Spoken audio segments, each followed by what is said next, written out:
Good afternoon, good morning, good evening. Before we actually had the so-called conclusion session, we have the fourth, or also quite significant, still theoretical reflections on both green sustainability. We are very honored to have two senior colleagues, both from India, to share with us before I invite Locking Chi. So the first is Anita. She's a former Dean, Faculty of Education in University of Delhi. And she is also a board member for the All Indian People's Science Network. I would give the floor to Madam Professor Anita, please. So I'm very happy to be here and sharing with all of us like-minded people who are struggling and battling in our own ways to resist some of the forces that are impinging on lives, our lives, and more importantly, the lives of a majority of our people. So I start with just one vignette, one glimpse of a chapter that we had written for grade 5, our national textbooks. And these textbooks are now all gone. This year they're going. Some have gone and now they're going. So something that's completely different is coming. But more importantly, anything about environmental degradation has gone in even the senior grades. And the whole, in our primary school, which is up to grade 5, we have a subject, we have language, mathematics, and environmental studies. So environmental studies is supposed to be integration of science and social studies. And I was the chairperson for all these textbooks of all these subjects. And the whole subject called environmental studies is gone. So our current policy doesn't need environmental studies. And it gives all kinds of reasons of why teachers cannot teach this, and there's social issues, and mostly science teachers teach it. So all kinds of very, very unconvincing reasons. But I just want to tell you that for many years, I mean, these were developed in 2006 onwards, year-wise. So this was developed, this chapter, you can see the title is provocative. It says, whose forests? Because just that year, a forest land bill had just come. It had just come in. So we are linking with the bills and the legal provisions that were coming in for the rights of forest dwellers. So we call this chapter that, and this is a true story of this woman, Suryamani, who actually went to a school which was very far from her forest, her home, because she said she wanted to empower herself to save her forests. So we start with her story and why she went to this school. And today she takes children from her community, which is an indigenous community. She takes them into the forests. And very interestingly, she says, to learn, the third last line, to learn to read the forest is as important as reading books. Now, this is interesting because this is almost like Paulo Freire saying that we are not just reading the word, we are reading the world. So she is saying this of her own account. And she says our lives are linked to this. And if the forests don't remain, and in the chapter, we also have the story, a true story of a child who's writing to the chief minister of a state that what is happening in the name of development? All our forests are being cut. What now? And so we've printed that true life. Children's voices are in the textbook also, what children think about their forests. And we ask questions because this was based on critical pedagogy. So it is asking questions about justice, about is this fair? Is our just building of dams and mining, is this really development for the area? Or how do you look at forests? There is no question which says, what is a forest? It says, because it is meant for rural and urban children. It's a national textbook. And every state has its own curricula, but this was for the national, for Delhi and for other schools which come under this. And it asked, what do you think is a forest after you've heard the story of Suryamani? So again, it is a dialogic way of understanding the world around you. It's a dialogic way of trying to see that people living in the forest don't look at forest as a resource, as an unlimited resource. And they themselves are questioning some things, some projects which are happening under the name of development. Now, at that time, we had that freedom to be writing books like this, to be discussing these issues. Today, as we talk along, I will also tell you, but right now, as I stand here, our Forest Conservation Act is going to be amended. There is a bill which has come in which says that bamboo plantations, tea gardens, so I'm here and I'm thinking about it even more from Shangyou, and orchards, all these will come under forest. They're not going to be differentiated. More importantly, to get clearance, you always need a legal clearance if you want to clear the forest or clear trees. They say if you're doing ecotourism or you're making a safari or you're making zoos, they say you don't need, you're exempt from environmental clearance. So there's a very high committee of lawyers in the country which has looked through that very carefully and said it is ultra virus. It is legally not tenable with the act and with the constitution. So I'm just saying that these are struggles that we are having. Just last week, 13 villages, for 3 years, they were on a satyagraha, like Gandhi said. It's a fight for truth. It's a protest. It's a resistance to fight for truth. So for 1,200 days, the villagers of 13 villages were fighting against the land acquisition of their village. And 1,800 acres were being taken away for the airport, near the airport, to develop aerospace and aeroparks or something like that. So they have fought, and because that government actually is right now in the opposition at the national level, but that government had actually passed the land rights bill when these textbooks were written. So they have now rescinded that order to take over those 13 villages. So that was a struggle for them. And you may have heard we had hundreds of thousands of farmers were sitting on the streets around Delhi for almost a year against farm laws, against laws that were coming, that were going to give most of the rights to the business corporate sector. So that was a huge farmers' protest. So we have a government which is completely bringing in neoliberal laws. Our education says that right from the beginning, from class 3, children are going to be differentiated for vocational education. And we, since the time we became independent in 1947, in fact, before that, we had a Gandhian system of education which was work-based. Work as the medium of education for every child. You don't differentiate that some are bright, they have high abilities, so they do only the mind, and the others work with their hands. So our education system is now bringing in much more, a bigger hierarchy and differentiation, which will push out children. Right now, only 20% of the children who come into school finish grade 12, only 20%. And now, by throwing them out even earlier and doing compulsory tests, this will, as we can imagine, will be much more. This sorting out, throwing out, pushing out, we don't call them dropout, we call them pushed out. So giving this, I'll just now go on from here and say what are the challenges before us. In this chapter, I just briefly say that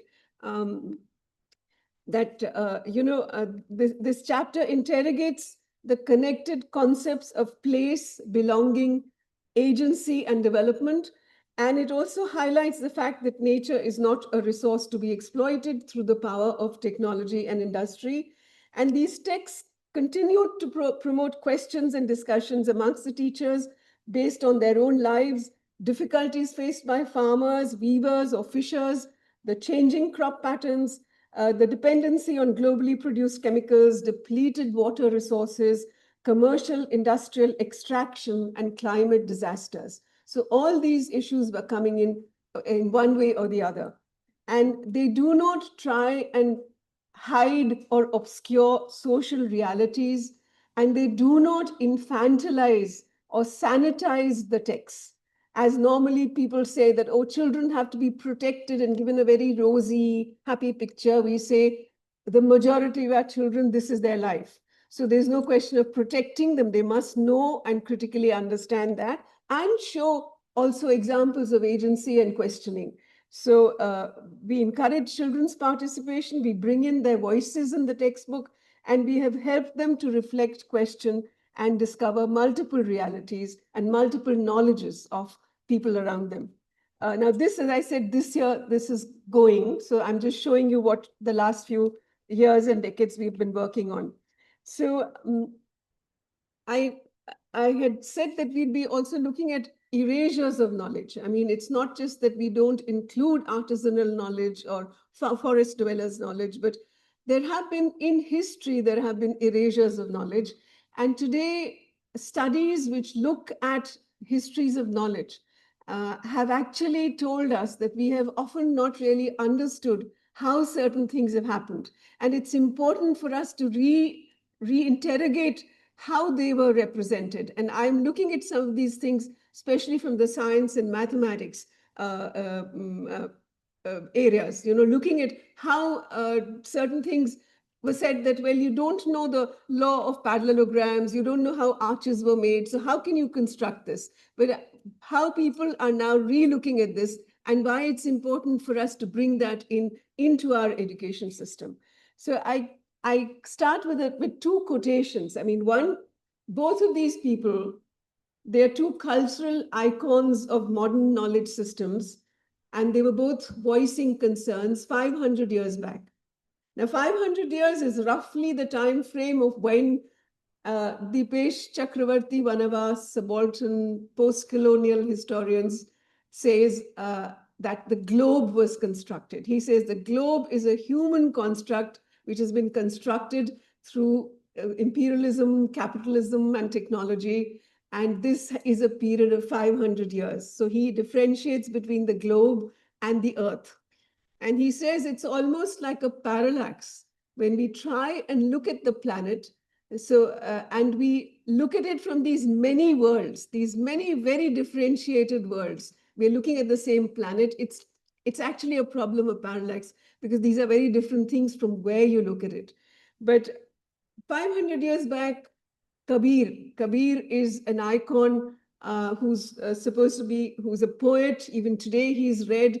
In fact, he resisted organized religion. He resisted people who were trying to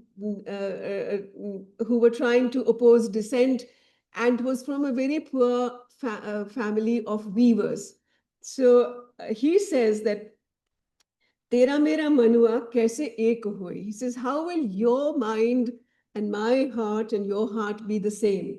Because I say that you must only look through experience, look through your eyes, and you say look only at text. And I say that try and solve things, but you try and complicate things. So he's saying this in a very lovely song, in a lovely poem that he says. And this was in the 15th century, and he urges learning from life. The Gandhian system was also learning from life for life. And he says you cannot stay tied up in textual knowledge. Leonardo da Vinci, we all know of Leonardo da Vinci. We know of him being not just an artist, but I mean, he was known for many other things, for his inventions, discoveries, his as an inventor. And he says he was not recognized, could master so many diverse fields. Again, 15th century to 16th century, he says, both in science and arts, he was denied the prestige of a learned man because he did not have education in classical Latin. So he was furious, and he blasted university professors, and he said, you have set painting among the mechanical arts. Truly, were painters as ready equipped as you are, to praise their own works in writing, I doubt whether it would endure the reproach of so vile a name. And he says that those who scorn me as an inventor and go about alleging that I'm not a man of letters, indeed, if indeed I have no power to quote from authors as they have, it is far bigger and more worthy to read by the light of experience. He says they strut about puffed up and pompous, these university professors, decked out and adorned not with their own labors, but by those of others.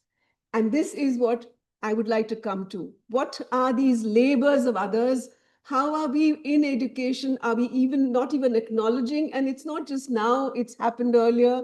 I mean, we know that, for instance,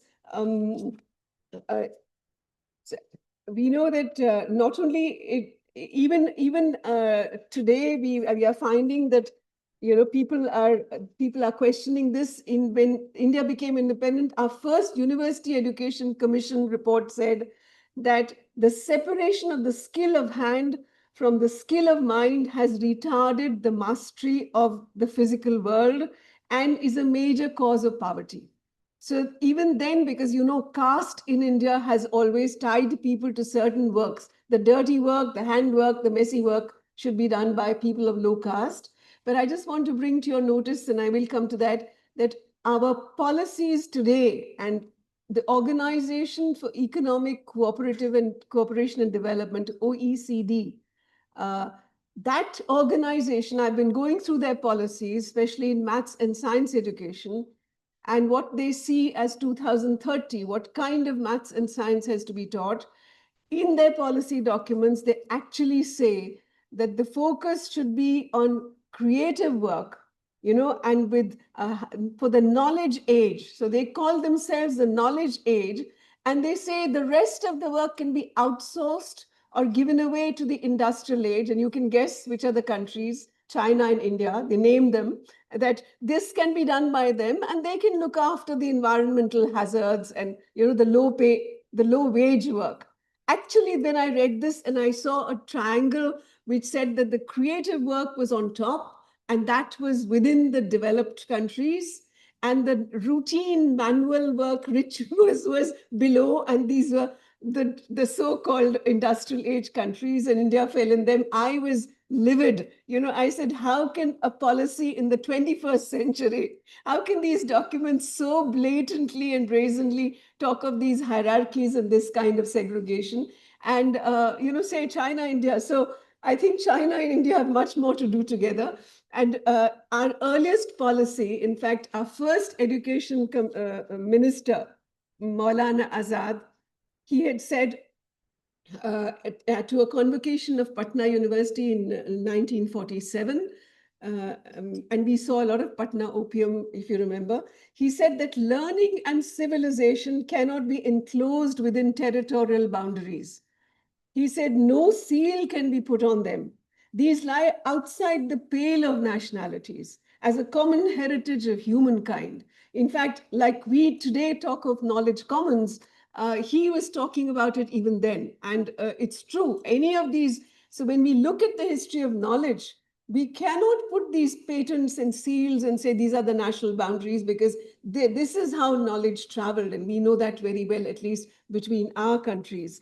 So, so these are the kind of questions that we ask. And I say that there is a global history of the extractive enclosure of knowledge to maintain power and privilege. The 19th century shift towards professionalization at that time saw a social contract of science for power and dominion over nature through a separation of pure science, perceived to be disinterested, value-free, objective engagement, from the so-called, within quotes, vulgarities of practical knowledge. Scientists, including Galileo, Newton, Darwin, Jenner, they acquired knowledge from the workshops of artisans, from farmers, from women, cowherds, and shepherds, and from indigenous and colonized communities, from employed technicians, but they took sole credit without any acknowledgement. And I have taught this because I teach the science studies, science and technology studies. And often my students, after having done their masters or even their doctoral research, know very little about the political, social, historical context of how certain things were found out or discovered. And more importantly, recent decades have seen a significant shift in interdisciplinary research informed by post-colonial and feminist perspectives on a connected history of knowledge, moving away from a transmission model which said that, well, something is discovered, I'm putting discovered within inverted commas, and that it diffuses, but they say that that's not, and it replaces local knowledge. Now it sees that knowledge is now increasingly understood not as a fixed content, but through its movement, through the people, practices, techniques, and ways of knowing. These are studied with attention to the transformations and translations and often considered more important. So these roots of the materials and the people and the practices are considered more important than the ROOTS, the roots of knowledge from and the forms at source. So there is a fascinating research that has emerged on tracing these journeys over land and sea through different cultures, terrains, and language networks, and they weave in and out of nodes of convergence and relational fields. So as we look at ideas, theories, and knowledge systems that in which the human hand interacts with the material world, the understanding of the material world is produced from sustained observation of patterns in nature, intimate experimentation, and natural materials. This is a complex process, and people now are looking at assemblages or systems of knowledges, assemblages of work and knowledge to see how certain things happened or were understood. And without going into this individual credit, individual attribution of what I discovered or what a certain scientist done. So it's a collective engagement, and it tries to look at that. For instance, I was looking at a study that was done in the 16th, 17th century of an irrigation canal that has been constructed near Paris, Canal du Midi, and it's called impossible engineering because they say that from all the documents, you can see that the mathematical and geographical knowledge at that time could not have built that. It's 240 kilometers and the elevations are complicated, and the knowledge of hydraulics or surveying or these other techniques could not have predicted how to build it. So it's actually documented how people with that knowledge work closely with the peasants, more importantly, the women. And that's what was fascinating for me, because this work that looks at these entanglements of knowledge actually looks at also materials. It's not women were running the public laundries at the heart of the town. And women were coaxing and cajoling and guiding the water and the streams and the rivers into different fields, into people's houses, on the steps, into the public laundries. So that relationship with the material world is not extractive, but you internalize it as part of your human social relationships.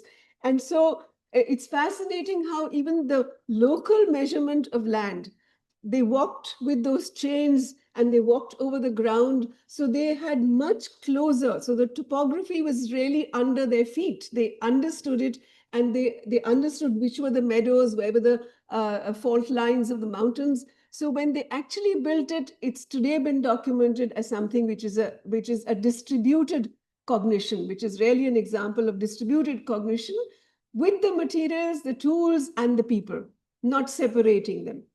And similarly, it's an interesting thing that, like the Chartres Cathedral in the 13th century, and well-known historians of science like J.D. Bernal or the historian of architecture like Hyman, they dismissed these as ad hoc, messy, mysterious processes of trial and error, mere technical craft, not scientific knowledge, because they thought, well, you don't have a theory of the arch, you don't have the problem of parallelogram of forces in medieval times. Without the concept of force and its line of action, how can builders think of a flying buttress and the line of force? How can they do this? They cannot do this. So, they called it miraculous product of practical abilities, built 800 years, still standing. So historians now, both of science, the arts, humanities together, when they're working, they are saying that we have to see that how these things, even without architects or theories of structural mechanics, how are these things built? And we have to really learn and even see what does it mean for our own knowledge systems, how we are now developing and constructing knowledge, and what does distributed knowledge mean? So, so I come to, how much time do I have? Half time? No, 2 minutes? Oh, good. Sorry.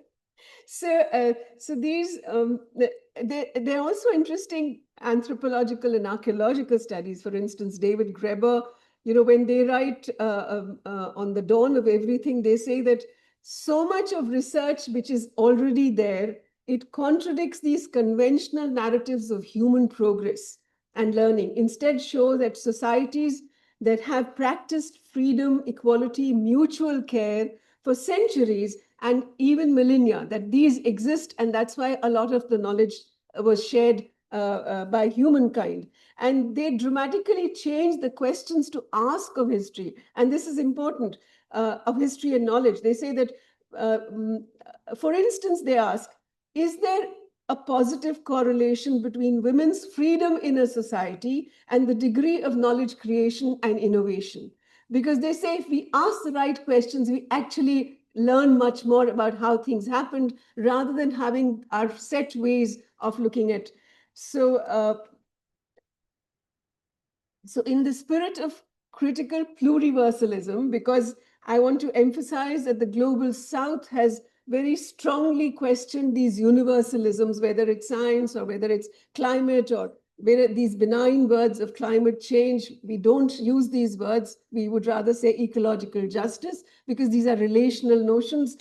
We don't say we humans, because it's not we humans, like Dipesh Chakravarti said. We're looking at the planet from very different worlds. So in this kind of a perspective, how do we look at what kind of questions do we ask about knowing, and what are those knowings which can challenge the hegemonic discourses that have invisibilized artisanal knowledges and the livelihoods of those who have lived by the earth? And that is the way that we, as I've given you one example, there are more, but I don't have time. We have something on the fish workers, on farmers, on bricklayers, masons. So I just want to say that Conway, an economist, has given us a very, an extremely devastating picture of what is happening to the planet Earth. I mean, the way we talk about dematerialized, I mean, countries can say their GDP is rising even though they're not really consuming materials. Why? Because we know where the materials are being consumed. But the planet, the way it is being denuded, there's a very interesting, just reading these narratives about a chip. How is a chip made? We all sort of eulogize digital education in the world, AI and all that, but how is it made from the quartz, from the sand? What happens to it? It travels 3 times around the planet, actually, to come out in the microchip, in the nanochip form. And we are not even thinking about who these people are, because courses on soil science, metallurgical engineering, all these courses are closing down. In my country, in many countries, in the UK, they're closing down. Then where are the people going to come who will actually understand that? We keep the extractive process going, and we're also extracting our own children. What is really a matter of concern for me, and I've been writing that, is digital education, the way it's actually mining children, both in China, in America, in everywhere, in India. Little 6-month baby has a bracelet tied on her wrist, because Yale University did a program and said, oh, these poor countries, they don't keep their health records very well. So this child is acting like a cyborg.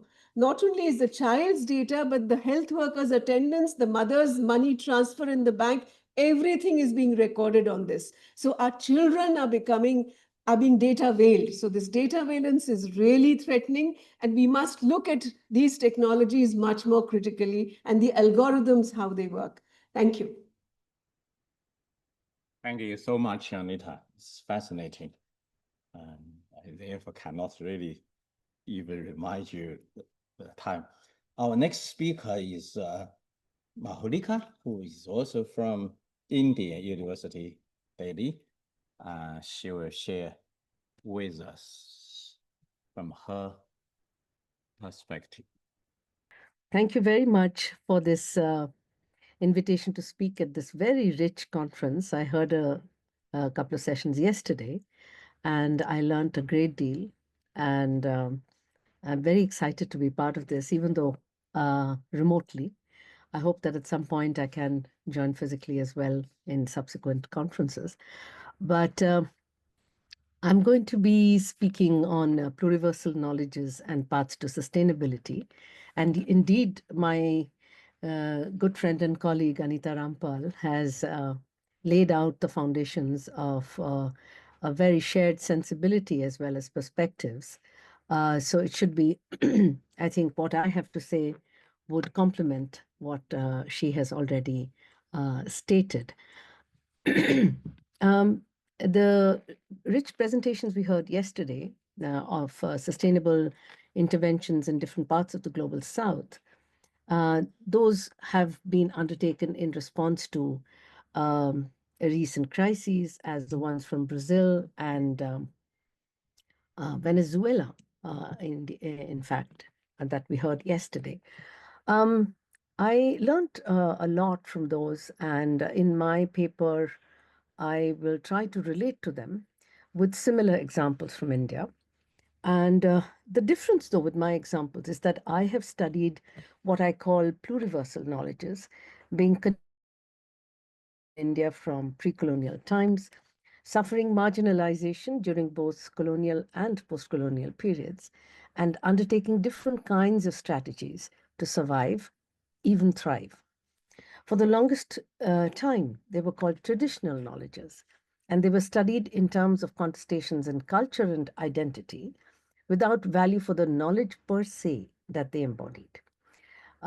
These were the various knowledges that Anita RAMPAL was also referring to, in different sectors, whether it's in building or it's in irrigation practices and so on and so forth. Studying their strategies to survive and thrive allow appreciation of how they have managed to retain some of their distinctive philosophies and techniques of production and consumption, which we believe are the cornerstones of possible pathways to responding to the climate crisis. At the same time, deploying a critical lens shows their innate structures of inequality and are as much dimensions of the current polycrisis, which needs to be equally challenged. So I'm saying that these are knowledge systems which are the foundation of different production systems, but which have a great deal of value, but we also need to look at them critically. The intent of this paper will be to show that that these are interventions rooted in deeply ecologically embedded knowledges, with shared principles of production, exchange, and consumption. These principles together constitute a set of theoretical reflections on sustainability that could constitute a fresh philosophy of knowledge itself. I state this decidedly, given that a great deal of theorizing on knowledges takes place from the parameters of dominant knowledge systems developed over the last couple of centuries or so. These parameters have been contested time and again, but it has been run aground for one reason or the other. It has been frustrating to counter the same questions about these pluriversal knowledges over and over again. Are they not just practices, in quotes, empirically grounded? Are there any broad general principles that set their parameters? And for those knowledges that were the direct basis for production systems, are there means of validation? Are they scalable? So much so that even those knowledges that have been acknowledged for their value, like some medical knowledges are valued, they're valued for their long use. When the EU passed certain laws of acceptance of some of these medical knowledges in practice in the EU, they were accepted for their long use, and not because they embody principles and systems. So a theoretical reflection on this would involve analysis of at least three dimensions of pluriversal knowledges. the epistemology of these systems, the political economic framework in which they operated, the role of communities and individuals in carrying the knowledges forward. I will examine these by turn. I believe that pluriversal knowledge systems weave theory and practice together in a dynamic process of engagement and transformation. Thus, they are embodied knowledge, so practice and theory are entwined, not seen as separate. They are further an umbrella term for ecologically embedded practices, such that the material basis of practice is linked to specific ecologies, which provide the natural resources for its practice. And given that within any circumscribed space of, let's say, a modern nation state, there is great ecological plurality. So plurality is at the heart of these knowledges, while there is a shared circle of epistemology. They're also dynamic, not static, as the perception of traditional knowledges has been. Viewed in terms of continuous engagement between knowledge of texts and the alertness of practice, the incorporation of new ideas and knowledge, expanding the horizons while staying true to the basic philosophy, these have been the hallmark of most pluriversal knowledge systems. This shared philosophy, the epistemological basis, is in the fundamental relationships that human beings have with nature. That is where their epistemological basis lies, of nurturing, of interdependence, and of temporality. And these three provide an epistemological matrix for how radically different an economy of production rooted in ecology would look like. These production systems, at least the ones that I have studied in India, and I believe that they resonate in many other parts of the global south in particular, produced thriving industries that had attracted merchants from all over the world. This is in the pre-colonial time, from which they first benefited and then were marginalized from almost to the point of destruction. They were not totally destroyed, however. They engaged with industrial systems of production and capitalist systems of exchange to adapt so as to be able to survive and even thrive. Capitalist systems that entered the ecologies where these knowledge systems had been in practice disrupted the production system significantly. My study of Ayurveda shows that two patterns emerge from this interaction. The first, when they seek to mimic industrial capitalist processes, trying to be their double. The second, when they seek to adapt by adopting some of the aspects of the new systems, but struggle to retain their distinctiveness and remain the other. Studying these patterns, I believe, gives us a clue not just of how they responded historically, but the possibility of how they can be relevant to the contemporary and indeed to the future. This is what makes it possible to argue that these knowledge systems offer an existing framework of sustainable production relevant to the contemporary. Now, foundation of the economics of these knowledges begins with the principle of abundance, not scarcity. Nature has a lot to give to human beings, and human beings are dependent on nature and can have plenty, but only if they structure production cycles circumscribed by the cycles of regeneration of nature. This enables harvesting only when the fruits of nature are fully ready. This is one of the principles that most tribal communities follow, that people from the community are not allowed to pick fruits until they are completely ripe. And that has its own logic of, regeneration and so on, understandably. And the temporality of production and consumption are decided according to and not autonomously of nature. This builds sustainability in for the current and subsequent generations. So here, the fact that human beings are part of nature, that they are dependent on nature, and nature is dependent on them. So it's an interdependent relationship. That is what defines systems of production and consumption.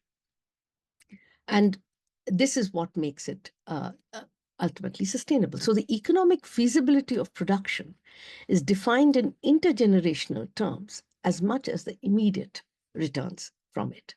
So ancestor worship, which is seen as some kind of a metaphysical aspect of such communities, is but a reminder that we owe what we have today to those that taught us to both use and preserve nature, as also to continue the same responsibility towards those that come after us. And that is ultimately in our language, good economics. The second pillar of the economy, consumption, we now know by so many other names. That is the second pillar of the economy of these communities. Ubuntu, buen vivir. These in the last 10, 15 years have gained currency, and we are trying to understand what they mean. And these repeated assertions offer us a clear-eyed understanding that it is an ethical, moral compass that makes complete economic sense. These are perspectives that enable a guide to understanding the relationship between the individual and the community, the private and the public. These are otherwise tortured contestations of our times. And again, these are defined by what nature gives and not abstract notions of want. So it is not an imperative of scarcity that defines consumption, but what is available. Of all its aspects, norms of seasonal and local consumption is perhaps the most important. A continuation of those norms would obviate, let's say, cold storage, refrigeration, long-haul deliveries, deep-sea trawler fishing, just to name a few of the most harmful modern industrial and commercial practices. It is in the space of economic exchange and distribution that the most unattractive aspects of these systems are in evidence. It's interesting that production and consumption have some very important values that I've talked about. But in terms of exchange and distribution, many of these pluriversal knowledges and their systems have unattractive aspects. Deeply caste-divided and gender-biased inequality is the hallmark of these production and consumption systems, or have been in most cases, shall we say. And when adapted to modernity, often these inequalities have been carried over as markers of culture. This is deeply problematic and needs challenge. And that challenge is often in evidence in some of the new interventions that are self-conscious in these respects. Like our colleagues from Latin America shared yesterday, women have been at the forefront.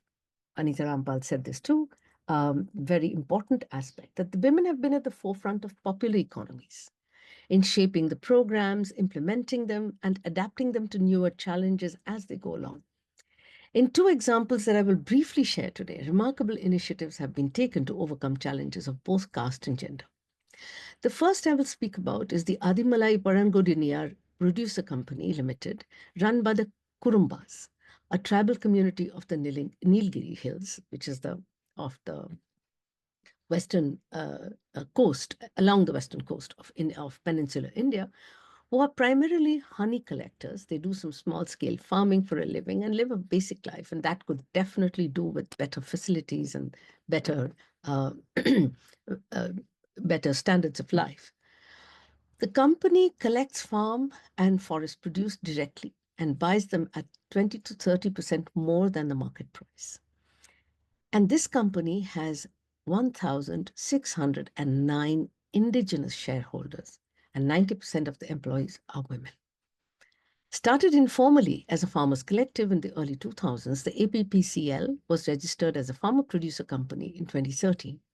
From selling wild honey that was collected with great difficulty but sold at throwaway prices, they have progressed to first get better prices for it, then include other non-wood forest produce, and now to do some value addition to the product so that they fetch better prices for them. From its name to the model and the price of the product, everything was decided by the tribal elders, who were also the company's shareholders. They elected the directors too. The board of directors meets every quarter when resolutions are passed on how to take the business forward and to decide the prices of the products. These decisions are made based on the meetings they've had with community members. What this kind of initiative allows for is to retain some of the core values of generalized exchange, interdependence, complementarity rather than competition, while also creating new spaces for challenging old hierarchies and decision-making processes. The second example that I have is that of a relatively new initiative called 200 million artisans. That's actually the number of artisans in India. It's a women-led, and the initiative is called 200 million artisans. A women-led initiative of the craft and handmade sector that undertook studies to examine what the exact issues economic, social, political, and cultural of craft work that works on the principle of inclusive capital to create a system that would enable, and I quote, craft-led brands, social businesses, and startups to become global powerhouses of responsible and green production. They state, and I quote again, their ultimate mission is to empower India's craft-led enterprises to drive dignified employment, greater gender inclusion, and positive climate action for our collective well-being. Close quotes. This is from their website, actually, and from conversations that I've had with them. Now, this, in fact, relates to a very important point that Professor Rampal was talking about, which is the work with hands and creative work, which is also most sustainable and which is also, handmade. This, as she very rightly pointed out, has been relegated to the lower castes in India and women. And in that too, there are hierarchies. But the fact is that the products that come out of this sector are indeed deeply, they are a combination of being sustainable, of being deeply aesthetic, and ecologically constituted. Now, this value, this combination of values of these products is something that is foregrounded by this company with this group called 200 Million Artisans. And they've done, I don't have time to talk about all the details of the work that they've done, but happy to answer questions, that there's a great deal of attention to how this can become the core of the work that is. So it's not simply a kind of, a modernization of the craft sector. It's a far more nuanced understanding and creation of a space. So the group that runs 200 Million Artisans is one of women that have worked in, and so they understand the financial sector. And they are creating completely different categories of capital and its deployment while working within the confines of the current system that is available. Initiatives in the craft sector in India are not new. They date back to Gandhi's repositioning of khadi and handmade as an icon of political mobilization that everybody is familiar with. But that was also carried forward by a series of women, actually, who worked with complete commitment, especially to the values of the system and the organization of the production across the country. Each of them were invaluable in retaining the distinctive economic and cultural identity of the sector and the people that worked in it. Since globalization processes have taken over, however, it has been tough to bridge this sector with the financial sector and have the latter, that is the financial sector, benefit the craft sector. This is what 200 Million Artisans is attempting to do. So if we are to consolidate the framework in which the material dimensions of pluriversal knowledge systems have developed in the last century or so, we find at least three aspects when we try to consolidate the framework and to bring in some kind of theoretical understanding of what exactly is happening and what spaces are opened up, what potential there is. The first, that an articulation of the epistemology of these knowledges has been attempted in some scattered respects of the mathematics of weaving in the Song of the Loom, in the validation processes of the efficacy of Ayurvedic medicines, in the calculation of the material proportions of building materials in mud constructions, in the delineation of agriculture practices. The effort has been very interesting, very nuanced, and actually not that often discussed or understood. Definitely not understood when policy is being made. This articulation has identified that the language of these systems has a different grammar, mostly metaphysical, and an incorporation of the non-material, of spirits and energies that are not visible or measurable. And their practices are both in ritual and performance, incorporating words, music, art, and aesthetic expression, bodies, as well as minds and hearts. When translation is attempted, therefore, there's difficulty because we seek to translate all of these into words and figures, which are the legitimate languages of modernity. This needs to be understood and worked with better, and with a sense of working with different knowledges, not inferior or unscientific knowledges. That's the first point of theorization on the epistemology. The second, that the understanding that we have arrived at is that there's no choice but to problematize received economic categories of production, distribution, and consumption. As what was said about popular economies, the economic response of these pluriversal knowledges might seem that of survival. But it is important to recognize that they signify a new category. They signify a reimagination of the world as we know it and provide parts of materiality to it. There's nothing obscure about this. It's on the ground, it's material, and it is being articulated and enforced at the same time by people on the ground from whom we expect the least amount of exercise of power. And I think so these many initiatives that are being undertaken on the ground, very often without the active support of the state or the market, these need to be recognized, asserted, and encouraged. The third is the most difficult, to my mind, perhaps as a student of politics. Given that we created systems of governance that claimed to be liberal, because we understood ourselves to be conservative, orthodox, feudal, etc. That's the received understanding we had from our colonial masters. So we decided that our post-colonial states have to be liberal. We now need to recognize the illiberal aspects of that attempt. Community governance systems were crafted on the basis of premises of a relationship with nature and with other people. And that was based on shared sensibilities of sharing of resources and settling of disputes. While their shortcomings in terms of cruel caste and gender norms have been highlighted, the core systems that they embodied, which is the interdependent relationship with nature and between human communities, and which were destroyed by colonial capitalist structures, were not sought to be re-engaged with in the post-colonial period. This is the reason that Professor Rampal, again, she was talking about forests, and our understanding of forests is a received understanding from colonialism and capitalism, the way it grew in the context of colonialism. This is a very important aspect that we need to assert. We need to recognize that we made this mistake, that we did not seek a re-engagement with those community governance structures and the premises on which those community governance structures were made. And the constitutional imagination, dominated by the will to develop economically. So the paradigm of development was a given one. That a will to develop economically lacked the nuanced political negotiation that was required with community imagination.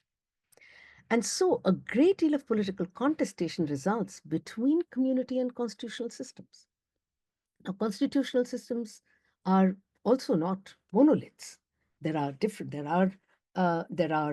have been legislation that have been liberal and that have had some constituent understanding of a negotiation, but not, I think, as deep and as complex a system of negotiation as might have been. But there have been liberal aspects to that constitutional engagement. But as Professor Rampal said, those are being ruthlessly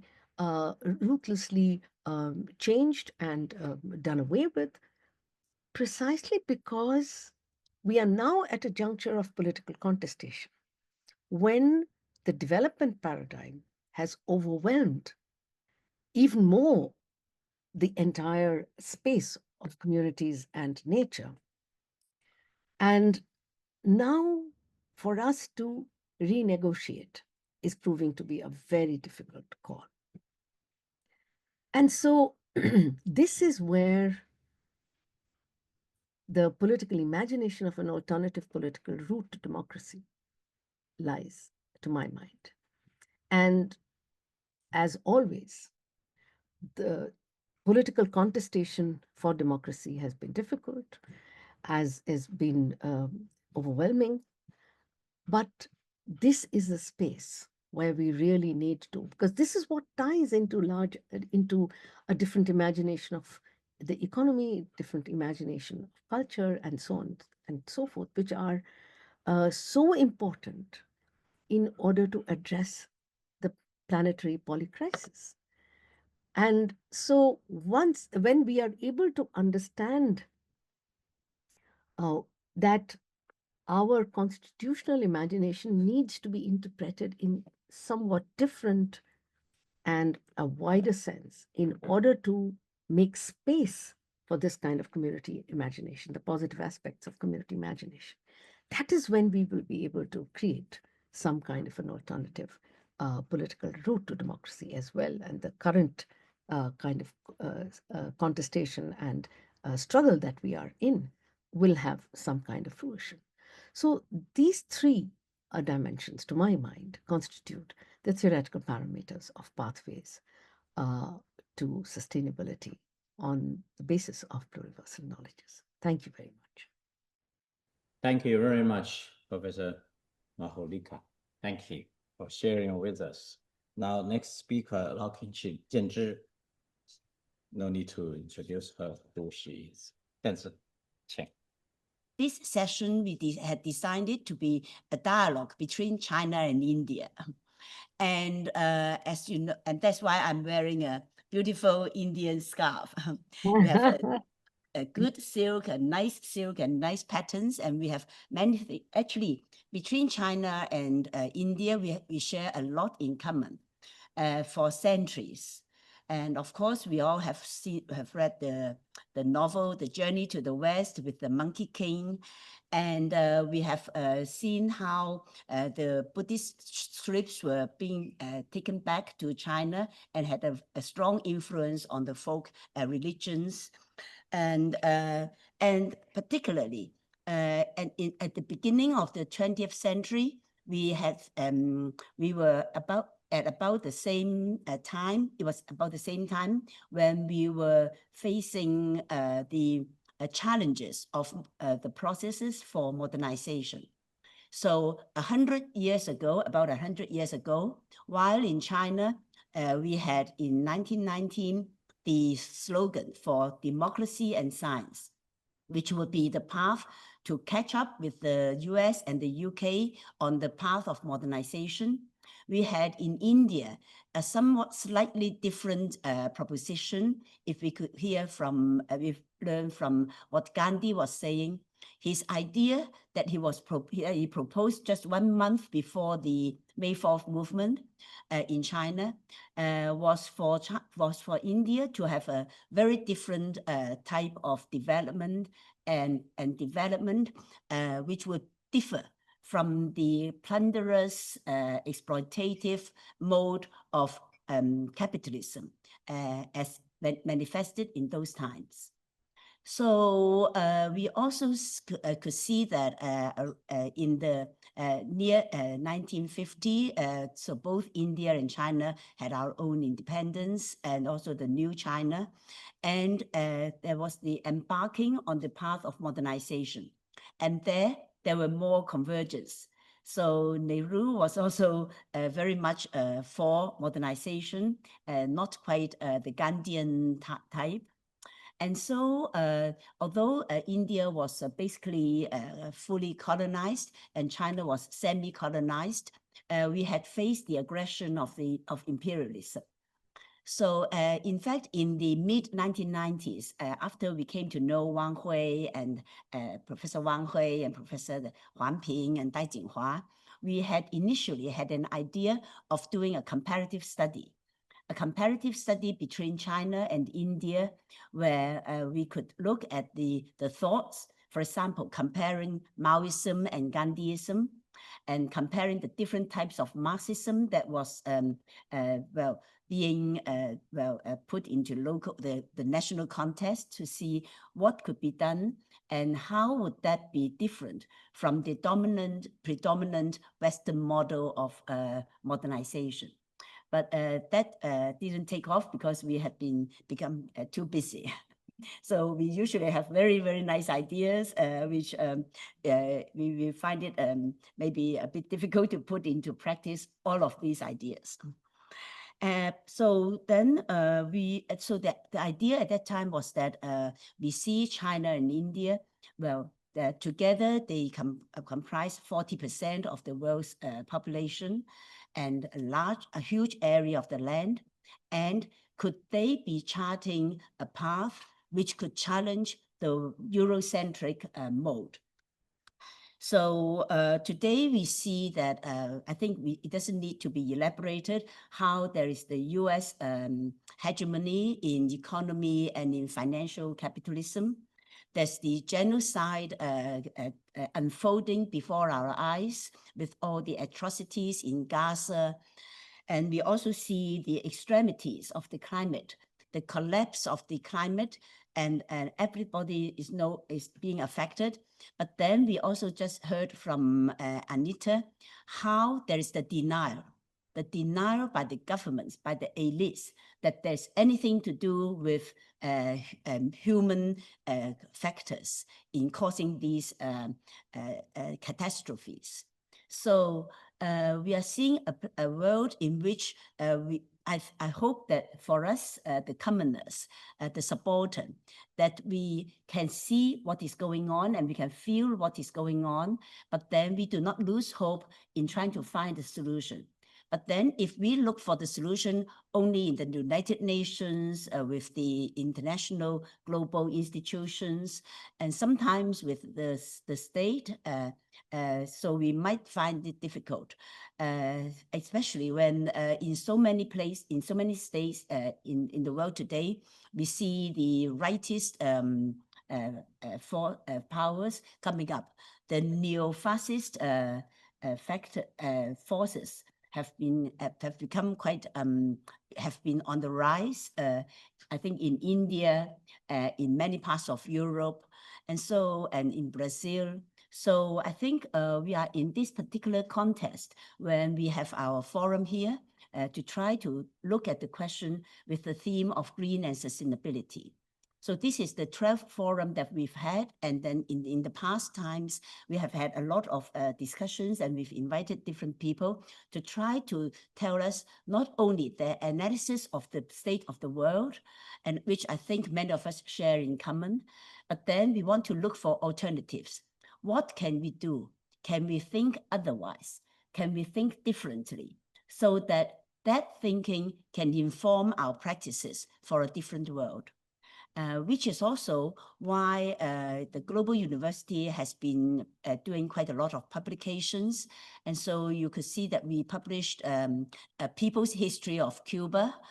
We published the anthology of Gustavo Esteve, and who says that we are now walking on the edge of the abyss.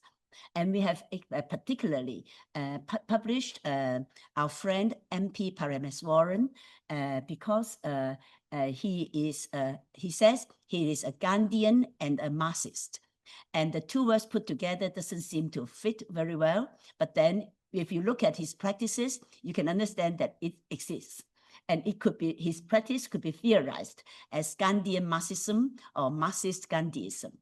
So we've got the books. I forgot to bring them up here, but then I will show you. We just published the book on Ruben Republics, and I will try to talk a bit more about his idea there. And Ashley is also helping to edit his book together with our friend KK from Krishna Kumar from India. And we are going to put together an anthology of his writings. And he actually had been invited to attend our South Forum. So I think the problem is with the kind of atrocities that we find in the world today, I think we cannot individually say that we are not guilty. I think every one of us are complicit in different ways. Although saying this, we do not excuse those who are the perpetrators. But then in some ways, when we are enjoying a so-called modern lifestyle, when we are taking the resources, and when, for example, what Ashley was saying just now, that the urbanization processes are forcing the disappearance of forests and the habitat for so many species. So while we are sitting in a particular modern apartment, we may not be aware of the kind of problems we have brought to the world. So in some ways, we are all complicit. And so I think we all carry that kind of burden to try to see what can be done instead of just criticizing the agribusiness, criticizing the government, the elites. They need to be criticized or monitored if they do wrong. But I think it's not enough. We need to be doing something different. So Anita was telling us how she was trying to talk and also write textbooks for children, so that from very young age, they are aware of the environment, aware of the forest around them, aware of what they themselves can do and be part of the world. And I think Claudia spoke very beautifully about the indigenous philosophies of seeing ourselves being a part of the world. And the idea of the common, community is not a static notion. It is a living process of building communities. So I think in many ways we have heard and learned from your wisdoms, and I think together we need to be searching for alternatives together, so that we can try to see how we could ourselves be practicing them, and how the younger generations, our very many young friends here, they can also be taking up this course from their own contexts. So I think Samir Amin, he had once said, because in the World Forum for Alternatives, we have always been arguing with him. We said that you've placed too much emphasis on political economy.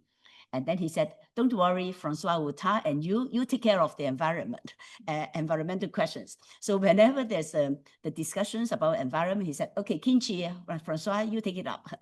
But then once we had a discussion with him, and he said, my view, the reason why I am criticizing the political economy of capitalism is that without ending capitalism, there cannot be any radical and real change to the environmental problems we see, to the pollution problems that we see. So the key is to end capitalism. And in that, of course, I agree with him, but I also felt that he should put also a little bit more emphasis on the environmental issues. But anyway, I think the problem we have is whenever we talk about modernization, the word modern seems to carry with it such a positive connotation. If you talk about growth, development, progress, everybody seems to think that that is something positive. And if you start to talk about degrowth, deglobalization, etc., then people will say, what are you talking about? Are you bringing us back to the primitive societies? Are you telling us to give up all the convenience that we have? Are you not also using the mobile phone and the internet? So I think from the textbooks, from the mainstream discourses, this idea of progress has been so ingrained and embedded with our everyday life. And it's difficult for us to try to look at or try to propose the idea of degrowth or deurbanization.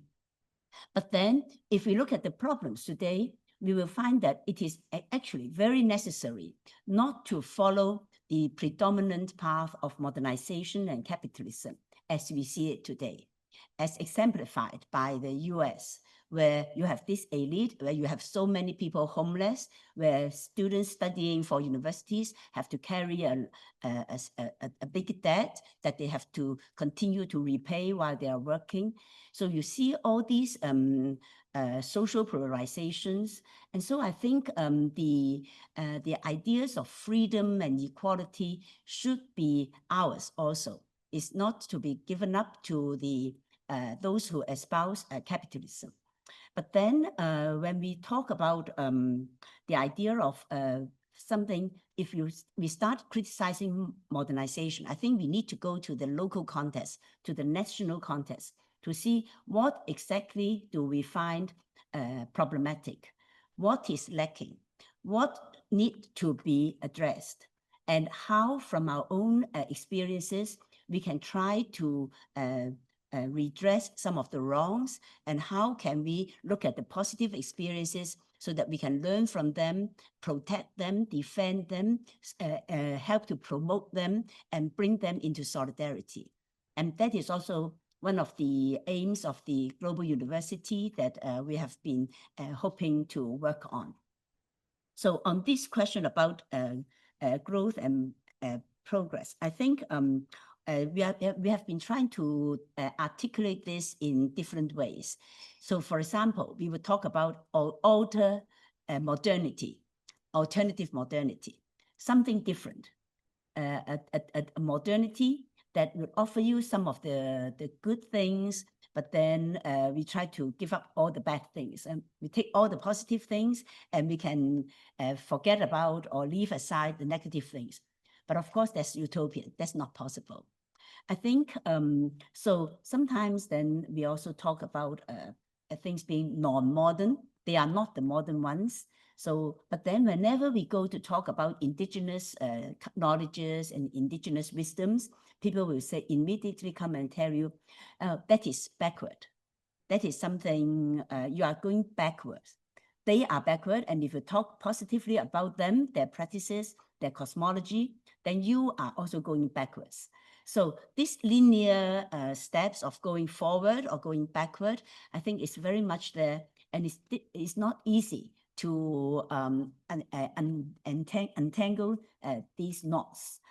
But still, I think the reason why I have been very interested in what was happening in India, in Kerala, I've been there over 10 times, learning about what they were doing with the People's Science Movement, learning how the hundreds and thousands of people who have PhDs would want to stay in the village for life, helping to work there, to work on small scale projects. And then I've also been very interested in what was going on in Mexico with the Zapatistas, in Peru with our friends there from Pratec, and also with the indigenous movements and the peasant movements in Brazil, because I think we are sometimes going to places where they have not been so contaminated by the modern the paths. And so without these contaminations, they may offer us something that we can take. It's not as if that certain experiences can be simply taken up and then placed in a different context. We all have our own contextual constraints and spaces. And so it's not as if that we are saying that, okay, let's all become Zapatistas, or let's all become people scientists from India. But I think what we could be doing is maybe, for example, like what they are doing in Venezuela, that now that they have this National Commune University, or National University of the Communes and for the Communes. So the word communes is very delicate in China. We have had the people's communes, but then I think to talk about the communes is a bit difficult, because sometimes people would have different ways of reflecting on the past. But then I think in the Venezuelan context, because of the sanctions of the US and the West, they are, as Hernan told us, how their income was only less than 10% of their previous income from 2012. So with very little resources, they are trying to make do. And I think this is exactly what could be the path for us humans when we face big disasters. Just think of the pandemic a few years ago. We are not sure if another pandemic will be arriving, will be coming soon. But then during the pandemic, many of us are forced to stay in our own home or in our own neighborhood. And I have there's a professor, Yan Aibin from Shanghai. He started growing vegetables in his little garden, removing the roses and all these beautiful flowers and plants. And he found that after a few months, he was actually taking them. So I think maybe every one of us should become a farmer. Know how to farm, know how to produce some of our food. In the same way as Anita was saying, everyone should be an artist, and also everyone should be a scientist. And so we say everyone should be a producer of food and of life. And so I think it is, we have a lot of these experiences that we should learn from. How can we be promoting local-based ways in which we can be self-reliant? And I think the word self-reliance, it was very popular in the 1950s. And today we are celebrating the 70th anniversary of the Bandung Conference. And I think the word self-reliance is still applicable for us today in our ways of life. It's not just one family, but we have been teaching our students how just one plot of land, which is a small, maybe half the size of this platform, can provide enough vegetables and food for the whole family. So there are different ways in which we should look at this. And I think MP, referring to him again, he spoke very beautifully. He proposed he took from Gandhi the idea of the Reuben, the republic of the Federation of Village Republics. So Gandhi was talking about the village republics, that each village is a republic in itself. And so, and then they horizontally, they form the federation. And MP changed the village republic into the Reuben Republic, combining the word rural and urban so that they are one. They are not separate into the city and the countryside. They are one. And so being one, then our part, the rural part, means we produce our own lives and local production for local consumption. But we also cater for our clothes, for our other needs, for our art and innovation. We also cater for these. So he proposed the Reuben republics. And so that should be, but then based on each village, each rural urban republic, there would be a global network of horizontally linked and self-reliant Reuben republics. And so if we can extend that, that would go beyond India, that would go over beyond the Himalayas and come to China, and then we go all the way to Southeast Asia and all of Asia and all of the world. So lastly, I think we need to have the perspectives from below, from the margins, from the dispossessed, from the local, so that we can know the plight we are in, and we can know what are the wisdoms and knowledges that they can offer for our development. And I don't think anything can be universal, because they are now saying as if capitalism is universal, there is no other alternative. But I think the only universal values can only be love, friendship, and reciprocity, and being common and being together. So thank you. Thank you, Kinchi. Thanks to all the three great speakers. All of us enjoyed a lot. We have only 10 minutes left before we have tea, and then finally have the conclusion session. So maybe any questions from the floor on internet or? Thank you. Okay, so my question is for Anita. Anita, I really enjoyed, well, all of the speakers' presentations. I thought they were brilliant. In particular, during your intervention, I really enjoyed the glimpse that you gave us to the possible link between women's freedom and the level of innovation and creation in a given society. I thought it could be very, very interesting to attempt to measure that, much like it has been done in many contexts around the world when we've measured women's contribution to the GDP, for instance. So I thought that could be very interesting. And in that line of thought, I wanted to ask you if you could develop a bit more on the concept of distributive cognition and the concept of ecological justice. In my own work, I use the concept of reproductive justice very often in the field of women's sexual and reproductive health and rights. So I'm sure there is common ground, but I would like to hear more from you. Thank you. So when I was talking about the contribution of women and asking questions differently, even when we look at history, that was the work of anthropologist David Graeber and his co-author Wengro, who's an archaeologist, and they have written a lot over. I mean, they've written kind of a long history and a deep history, but there they have shown how there is so much research that already shows us that this was the case with societies. It's just that they say that we divide history in terms of these very mechanical ways of Iron Age and Bronze Age and Industrial Age. He says this actually ruins and stops us from understanding how societies actually have constructed knowledge or intimately engaged with nature, with the world around, with the material world. So this is their work has been quite fascinating in many of the things that I have been able to read. And the distributive cognition is the work of Hutchins.